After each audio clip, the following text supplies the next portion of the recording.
مفتی طارق مسعود کے بیانات کے لیے طارق مسعود آفیشیل کو سبسکرائب کریں۔ طارق مسعود آفیشیل۔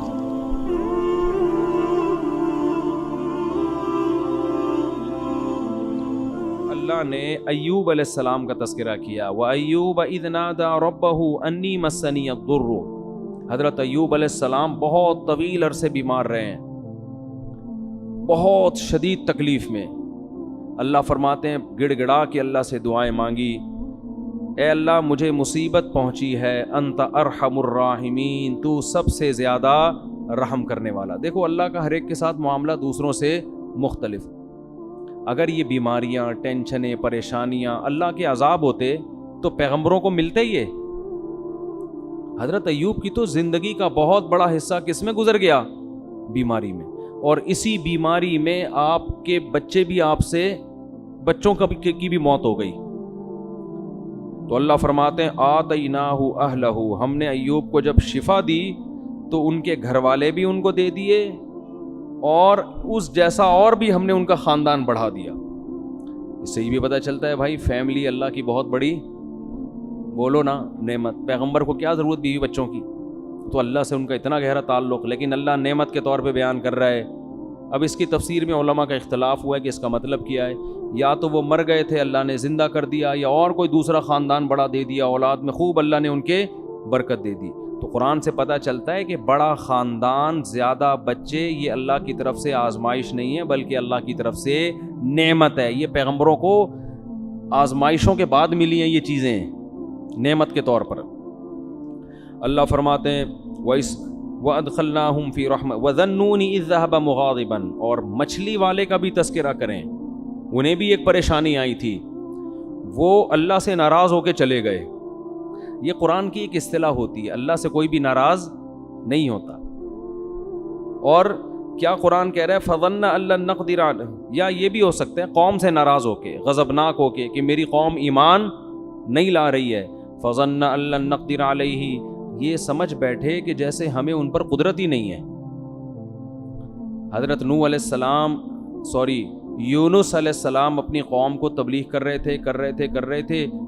جب مایوس ہو گئے نا تو حضرت یونس کو لگا کہ اب ان پر عذاب آئے گا اور یہ ہلاک ہو جائیں گے، تو اللہ کے خوف سے بستی چھوڑ کر نکل گئے۔ اللہ کے علم میں یہ بات تھی کہ جب یہ قوم عذاب دیکھے گی تو توبہ کر لے گی۔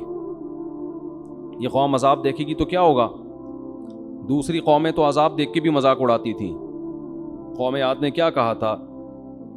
پیغمبر نے کہا کہ یہ بادل ہیں جو پتھر برسائیں گے۔ انہوں نے کہا نہ بادل پتھر تھوڑی، بارشیں ہوں گی، مزہ آئے گا، انجوائے کریں گے ہم۔ وہ کہہ رہے ہیں عذاب آ رہا ہے، وہ کہہ رہے نہیں۔ تو قرآن کہہ رہے صرف یونس علیہ السلام کی واحد قوم ایسی قوم ہے جس نے جب عذاب دیکھا تو فوراً اس نے کیا کر لی؟ توبہ۔ ابھی عذاب کا کوڑا برسا نہیں تھا، عقل مند لوگ تھے اور یہ ڈر گئے تھے کہ پیغمبر ہمارے درمیان نہیں ہے، کوئی اب مسئلہ نہ ہو جائے، تو اللہ نے ان سے عذاب کو دور کر لیا۔ پھر اللہ نے حضرت یونس کی گرفت کی کہ آپ میری پرمیشن کے بغیر بستی چھوڑ کر نکلے کیوں؟ تو پھر قرآن اپنے انداز میں ڈانٹ لگاتا ہے، تو اس کا یہ مطلب نہیں ہوتا کہ وہ نافرمان تھے یا واقعی اللہ کا ان پہ غضب ہوا، ایسا کچھ نہیں ہے۔ یہ اللہ کا جلال ہے نا، اللہ کا انداز، کلام کا انداز ہے۔ اللہ فرماتے ہیں یونس یہ سمجھے اللہ نقدر علیہ کہ ہم ان کو پکڑ ہی نہیں سکیں گے، حالانکہ یونس ہرگز ایسا نہیں سمجھے۔ اگر وہ ایسا سمجھتے تو وہ تو اسلام سے خارج ہو جاتے نا، لیکن عمل سے ایسا لگ رہا تھا گویا وہ یہ سمجھ رہے ہیں کہ ہم ان کو پکڑیں گے نہیں اس پہ۔ اس لیے علماء ان آیات کی تعویل کرتے ہیں دوسری آیات کی روشنی میں، یہ آیتیں اپنے ظاہر پر نہیں ہوتی۔ تو اللہ فرماتے ہیں پھر کیا ہوا؟ سمانگ لگانی پڑی، اور وہ کیسے؟ یونس علیہ السلام جب گئے نا تو کشتی میں وزن زیادہ ہو گیا اور کشتی ڈوبنے لگی۔ تو وہاں لوگوں نے کہا کہ کوئی شخص ہم میں ایسا ہے، کوئی غلام اپنے مولا کی پرمیشن کے بغیر بھاگا ہے، تو قرآن اندازی ہوگی، جس کا نام آیا اس کو سمندر میں چھلانگ لگانی پڑے گی تاکہ دوسرے لوگ بچ جائیں۔ تو نام کس کا آیا؟ یونس علیہ السلام۔ کیا آزمائش ہے یار، ساری زندگی تبلیغ کی ہے بھائی۔ یعنی میں آج کل دینداروں کی بات کر رہا ہوں کہ جو نماز پڑھتے ہیں، روزہ رکھتے ہیں، کہتے ہیں یار ہم تو اتنے نیک لوگ ہیں، نہ کبھی پرسوں کیا ہوا، میں آپ کو دلچسپ واقعہ سناؤں۔ میں کسی کام سے صدر کی طرف رات کو جا رہا ہوں 2 بجے، راستے میں ہوٹل میں ہم نے کہا کہ چلو کھانا کھاتے ہیں, بھوک بہت سخت لگ رہی تھی, کھانا نہیں کھایا ہوا تھا. تو ہوٹل میں جب میں بیٹھا تو ایک صاحب آئے, گھنٹہ انتظار کیا نا میرا انہوں نے کہ یار آپ کھانا کھاؤ تو میں نے آپ سے ایک سوال پوچھنا, اور بڑی عقیدت میں نے کہا چلو بیچارے اتنی دیر سے بیٹھے ہوئے ہیں, کھانا ہم نے تسلی سے کھایا, آ کے مجھ سے ملے, السلام علیکم. وعلیکم السلام, خیریت سے ہیں جی؟ الحمدللہ. بڑی خوشی ہوئی. میں نے کہا ماشاء اللہ. کہتے ہیں ایک سوال پوچھنا ہے آپ سے. یہ کوئی غیبت کی بات نہیں ہے, نہ کوئی اس میں ٹینشن کی بات ہے. مجھے کہنے لگے کہ میں ساری زندگی ایمانداری سے میں نے ملازمت کی ہے, کبھی کسی کا 1 روپیہ نہیں دبایا, لیکن میرے پاس اتنی غربت ہے کہ میرے پاس گھر جانے کا کرایہ بھی نہیں ہے. تو یہ ایماندار لوگوں کے ساتھ ایسا کیوں ہوتا ہے؟ اور مجھے اس سوال کا صحیح جواب چاہیے. میں نے کہا بھائی بعض دفعہ ہوتا ہے, اللہ کی طرف سے آزمائش ہوتی ہے, عموماً تو ایسا نہیں ہوتا, ایماندار لوگوں کے مال میں اللہ برکت دیتا ہے, لیکن کبھی کبھار اللہ کی طرف سے آزمائش بھی آتی ہے اور بے ایمان لوگ ترقی بھی کر جاتے ہیں. پھر میں نے مثال دی سابق صدر کی.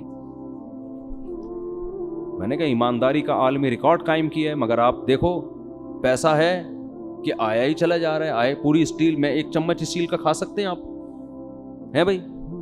1 چمچ ہم اسٹیل کا چبا نہیں سکتے, اور بعض لوگ پوری اسٹیل ملے کھا گئے. تو میں نے کہا دیکھو یہ تو اللہ کی طرف سے. مجھے کہتے ہیں جواب درست نہیں ہے. کہتے ہیں آپ کے جواب سے میں بالکل بھی مطمئن نہیں ہوا. پھر میں نے یہ بات ان کو سمجھائی. کہہ رہے ہیں آپ کے جواب سے میں بالکل مطمئن نہیں ہوا, السلام علیکم, آپ جا سکتے ہیں. میں نے کہا بھائی میرے پاس تو یہی جواب تھا, وعلیکم السلام, اپنا خیال رکھیے گا. خیر انہوں نے مجھ سے معذرت بھی کی کہ اگر آپ کو تکلیف ہوئی تو معذرت چاہتا ہوں. تو یہ ہمارے ہاں بہت سے دینداروں میں ہے کہ ہم نماز بھی پڑھ رہے ہیں, ہم تو ایمانداری سے نہ کسی کا دل دکھاتے ہیں, نہ یوں کرتے ہیں نہ یوں کرتے ہیں, پھر بھی آزمائشیں آ رہی ہیں. تو بھائی یونس علیہ السلام کو دیکھو, ساری زندگی تبلیغ کی ہے اور نکلے بھی اللہ کے خوف سے. یعنی اس لیے نہیں کہ تبلیغ چھوڑ کے معاذ اللہ بھاگ رہے ہوں, بھائی اللہ کا عذاب نہ آ جائے. تو اللہ کا عذاب تو ایسی چیز ہے کہ اس سے تو بھاگنا ہی چاہیے, لیکن نتیجہ کیا نکل رہا ہے؟ نام کس کا آ رہا ہے قرآن اندازی میں؟ حضرت یونس کو تو سوچنا چاہیے تھا کہ اللہ جب میں تیری ساری زندگی میں نے تبلیغ کی ہے اور اب عذاب آ رہا ہے تو میں بھاگ رہا ہوں, تو کنوینس کا انتظام کس کے ذمہ ہے بھائی؟ اے اللہ کم از کم بائی روڈ کا انتظام کر دے, یا بائی ایئر کا انتظام کر دے, یا شپ کا کوئی انتظام کر دے. یہ انتظام تو تیرے ذمہ. اپنے کرایہ خرچ کر کے میں کشتی میں بیٹھ رہا ہوں اور وہ کشتی کیا ہو رہی ہے؟ ڈاماڈول ہو رہی ہے. تو اس وقت ان کو خیال آیا ہوگا کہ کشتی میں ڈوبنے کا خطرہ ہے, کوئی بات نہیں, دوسرا کوئی بندہ یہاں سے اترے گا, ہم تو بچیں گے کیونکہ ہم تو اللہ کے پیغمبر اور بہت نیک. عجیب بات, کسی کا نام نہیں آ رہا. نام بھی کس کا آیا ہے؟ یونس. تو اب جب نام آیا تو بھی اللہ سے شکایت نہیں کہ یہ کیا ہو رہا ہے میرے ساتھ. کنوینس کا اللہ نے کوئی انتظام بھی نہیں کیا پراپر ہے بھائی, اور ایسی کشتی میں بٹھوا دیا جو اب کیا کر رہی ہے؟ ڈوب رہی ہے. اور اللہ نے تو مجھ سے بڑے بڑے وعدے کیے تھے, اور اب اتنے درجنوں لوگوں میں نام کس کا آ رہا ہے؟ میرا. کچھ بھی نہیں ہے. چلو سمندر میں چھلانگ لگائیں گے, کوئی پھٹا وٹا مل جاتا ہے, کہیں تیر کے آدمی چلا جاتا ہے, کچھ نہ کچھ دیر تو زندہ رہتا ہے نا. ادھر سمندر میں چھلانگ لگائی اور مچھلی منہ کھول کے کھڑی ہوئی ہے, لے بھائی مچھلی کے پیٹ میں. لیکن ایک حرف شکایت کا نہیں آ رہا. قرآن ہمیں یہ سب کیوں بتاتا ہے؟ اللہ سے اچھا گمان رکھو, ہر غلطی اپنے کھاتے میں ڈالو. ہر غلطی نہیں بھی ہو تو بولو میں غلط ہوں. ہر غلطی کس کے کھاتے میں؟ بھائی میں ہی غلط ہوں. مجھے یاد ایک دفعہ ہم جب چھوٹے بچے تھے نا, اس وقت تبلیغ والوں میں بڑا جوش ہوتا تھا, اب بھی ہے لیکن وہ والا جوش رہا نہیں ہے. وہ بڑا جوش ہوتا تھا بھائی. وہ جب 3 دن کی جماعت آتی تھی نا, پورے محلے کو ہلا کے جاتی تھی. وہ ہر ایک کو لے کے, کوئی گٹر کے ڈھکن پہ بیٹھے ہوئے اس کو سمجھا رہے ہیں, ادھر لے آ کے چائے پلا رہے ہیں. بڑا اب بھی ہے لیکن ظاہر ہے جو چیز شروع میں ہوتی ہے اس میں جوش زیادہ ہوتا ہے. تو وہ بہت محنت تھی. تو کیا کہہ رہا تھا میں؟ نہیں, مچھلی کی بات. ہاں, تو مجھے یاد ہے ان میں ایک ساتھی تھے, انہوں نے جماعت میں بہت وقت لگایا ہوا تھا, سال لگے ہوئے تھے ان کے, اندرون ملک بیرون ملک, بڑے محنتی اور بڑے متحرک. تو ایک دن وہ بس میں میرے ساتھ بیٹھ گئے, ہم سفر کرنے لگے. تو میں نے ان سے بات کی, میں نے کہا اللہ نے آپ سے بڑا کام لیا ہے, بہت کام لیا ہے, بہت لوگوں کو اللہ نے آپ کے ذریعے ہدایت دی. مجھے کہتے ہیں بھائی میں تو کام بگاڑنے والے لوگوں میں سے ہوں، تبلیغ میں کچھ لوگ ایسے لگے ہوئے ہیں جو کام کیا کر رہے ہیں، بگاڑ رہے ہیں، تو میں بھی انہی نالائقوں میں سے ہوں۔ مجھے ان کا یہ اسٹائل بڑا پسند آیا، میں نے کہا اتنا کام کر رہا ہے یہ بندہ، لیکن اگر ذرا سی کسی نے تعریف کر دی تو کیا کہہ رہے بھائی تبلیغ میں کچھ لوگ ایسے ہیں جو بیڑا غرق کر رہے ہیں تبلیغ کا، انہی بیڑا غرق کرنے والوں میں سے ایک میں بھی ہوں۔ اب کوئی بے وقوف ہوتا تو کہتے پھر نکل جاؤ تبلیغ سے، ٹھیک ہے نا۔ تو یہ تواضع ہے کہ بھئی ہم کیا کر رہے ہیں، ہم تو کام بگاڑنے والوں میں سے ہیں۔ تو اللہ کو یہی پسند ہے، دعوے اور بڑی بڑی باتیں نہیں کرنی چاہیے۔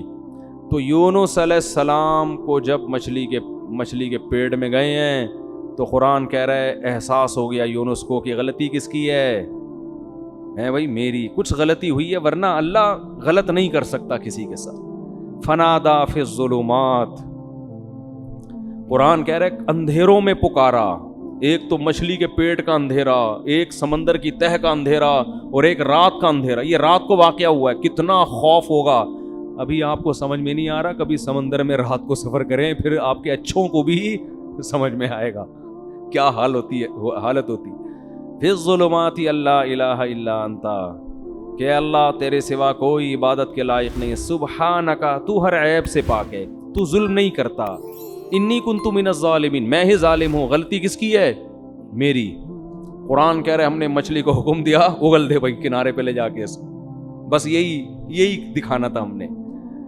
اور پھر اللہ نے کیا کیا، جب مچھلی نے کنارے پہ اگلائے تو سمندر کے کنارے پہ تو کچھ بھی نہیں ہوتا، وہاں اللہ نے اپنی قدرت سے فوراً درخت پیدا کر دیا، چھاؤں پیدا کر دی، اور پھر ان کو حکم دیا واپس جاؤ اپنی قوم کے پاس، ہم نے اس قوم سے عذاب کو ختم کر دیا ہے۔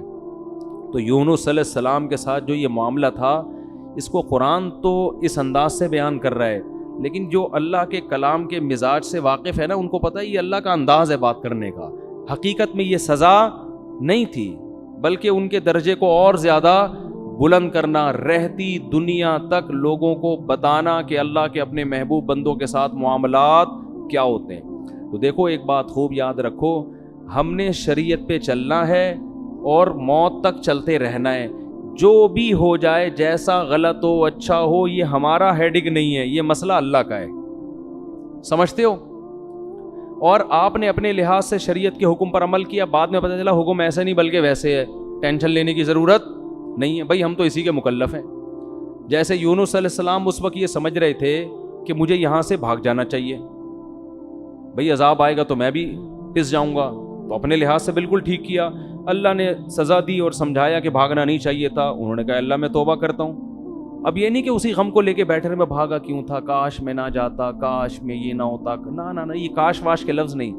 علماء کہتے ہیں اگر آپ سے غلطی بھی ہو جائے، جب توبہ کر لی نا، اس غلطی کو ہمیشہ سے اپنی ڈکشنری سے نکال دو، پھر یہ پاگلوں کی طرح سوچنا کاش یہ نہ کرتا، ہائے ہائے یہ نہ کرتا، یہ پاگل اور وہمی ہونے کی علامت۔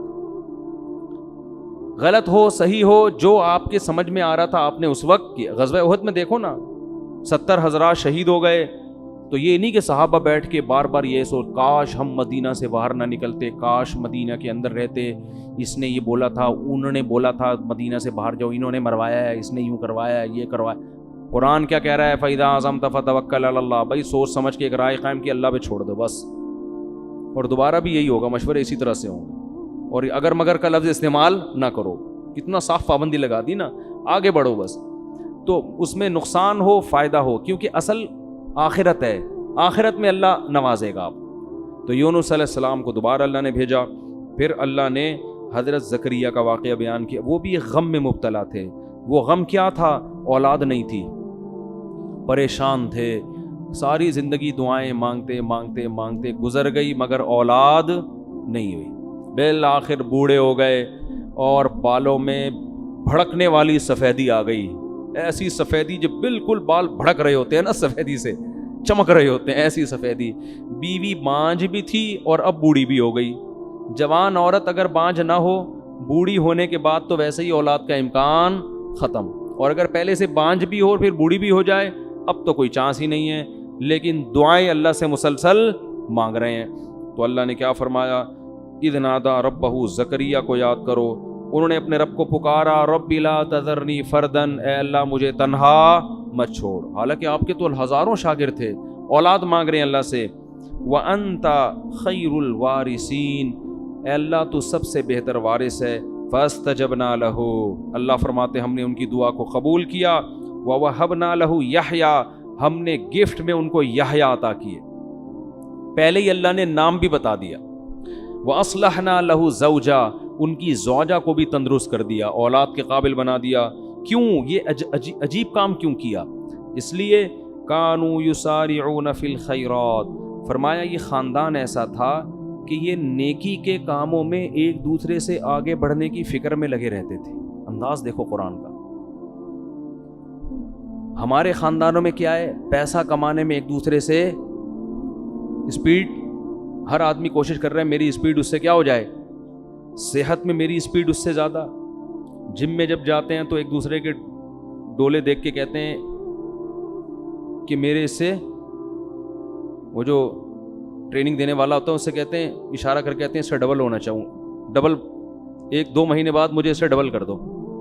کسی کی فٹنس دیکھ کے کہتے ہیں کہ اس کی کمر نظر تو آ رہی ہے، میری ایسی ہونی چاہیے کہ CID والے بھی تلاش کریں تو ان کو نہ ملے. تو ہم فٹنس میں، صحت میں، دولت میں، ان میں کیا کر رہے ہیں آگے. اگر یہ اللہ کے لیے ہو تو پھر تو ٹھیک ہے، لیکن اللہ کے لیے ہے نہیں نا، مسئلہ تو عیاشی کے لیے. تو اللہ فرماتے ہیں زکریا، ان کی زوجہ اور یہ جو خاندان تھا، یہ نیکیوں میں، خیر کے کاموں میں ایک دوسرے سے آگے بڑھنے کی کوشش کرتے رہتے. حضرت شیخ الحدیث مولانا زکریا رحمۃ اللہ علیہ نے اپنی آپ بیتی میں لکھا ہے کہ ہمارے گھر میں اتنی عبادت کا ماحول ہے کہ ہماری بیٹیاں، بہویں تلاوت میں ایک دوسرے سے مقابلہ کر رہی ہوتی ہیں. رمضان میں تہجد میں ایک دوسرے سے مقابلہ ہوتا ہے. تو یہ جب تک یہ سوچ پیدا نہیں ہوتی نا، انسان کوئی کارنامہ سر انجام نہیں دیتا. ہمیں یاد ہے جب جاگنے کی راتیں آتی تھی، ہم چھوٹے بچے تھے تو مسجدوں میں ہمارے مقابلے ہوتے تھے، کتنی رکعتیں کون پڑھے گا. ابے اس نے 50 پڑھ لی، ہم کہتے ہیں ابے ہم 100 پڑھ کے دکھائیں گے. اب یہ مقابلے بھی گھروں میں بھی، یہ مقابلے ختم. اب اسکور کون PUBG میں زیادہ بنا رہا ہے، اب مقابلے اس میں ہو رہے ہیں. تو آج بھی الحمدللہ ایسے علماء موجود ہیں جن کے گھروں میں تلاوت کا معمول اور عبادت کا معمول. تو اللہ فرماتے ہیں یہ لوگ نیکیوں میں، صدقات و خیرات میں، نمازوں میں ایک دوسرے سے سبقت کرتے تھے. وَيَدْعُونَنَا رَغَبًا وَرَهَبًا، یہ جملہ جو ہے نا یہ پہلے سے بھی زیادہ اہم ہے. اور یہ ہمیں پکارا کرتے تھے جہنم کے خوف اور جنت کی لالچ میں. آج جو ہماری دعائیں ہیں ان میں جنت اور جہنم کا عنصر کم ہو گیا ہے، دنیا کا عنصر زیادہ ہو گیا. ٹھیک ہے، وہ بھی دنیا بھی مانگے اللہ سے، لیکن جس چیز کی جتنی زیادہ ضرورت ہو سب سے زیادہ وہ مانگنی چاہیے. ہمیں سب سے زیادہ ضرورت اس بات کی ہے کہ اللہ ہمیں سیدھے راستے پہ چلا دے. دنیا تو گزر جائے گی جیسی تیسی. تبھی حدیث میں یہ دعا آئی ہے، لا تجعل مصیبتنا فی دیننا، اے اللہ اگر کوئی مصیبت ہمارے مقدر میں لکھی ہے نا تو وہ دین میں نہ آئے، دنیا میں آ جائے. وہ نہیں آ رہی بات. اگر اللہ کرے کہ کہیں مصیبت نہ آئے، لیکن اگر کوئی مصیبت لکھی ہوئی ہے، آنی ہی ہے، تو اللہ اس سے دنیا کا نقصان ہو جائے، آخرت کا نقصان نہ ہو، دین خراب نہ ہو ہمارا. کیوں؟ دنیا مسافر خانہ ہے بھائی، جیل میں بھی گزر جائے گی، ایک دن آئے گا. 1000 سال بھی عمر اگر ہمیں مل جائے نا وہ بھی ختم ہوگی. نوح علیہ السلام کی ہو گئی نا ختم، تو ہماری بھی ختم ہو جائے گی ایک دن. تو اللہ کہتے ہیں جنت کی لالچ اور جہنم کا خوف، یعنی راتوں کو اٹھ کے جو دعائیں مانگتے تھے اس دعا میں زیادہ عنصر کیا تھا؟ اے اللہ جہنم کی آگ سے بچا اور جنت کی نعمتیں عطا کر. پھر اس کے لیے عملی کوشش بھی کرے انسان.